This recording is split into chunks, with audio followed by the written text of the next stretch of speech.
தி boys தொடரின் கதைக்களம் super ஹீரோக்களை மையமாக கொண்டு செயல்படுகிறது, ஆனால் அவர்கள் தாங்கள் நெறிமுறைகளை மீறி நடந்து கொள்வதை பற்றியது. இந்த தொடரில் வாட் இன்டர்நேஷனல் என்ற நிறுவனம் சூப்பர் ஹீரோக்களை நிர்வகிக்கிறது மற்றும் அவர்களின் பொது உருவத்தை பாதுகாக்கிறது. முக்கிய கதாபாத்திரங்கள்: 1. பில்லி புட்சர், தி பாய்ஸ் குழுவின் தலைவர்.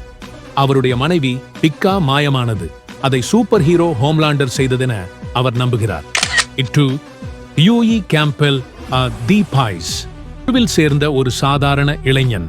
அவரது காதலி ராபின் ட்ரெயின் என்ற சூப்பர் ஹீரோவால் கொல்லப்படுகிறார். 3.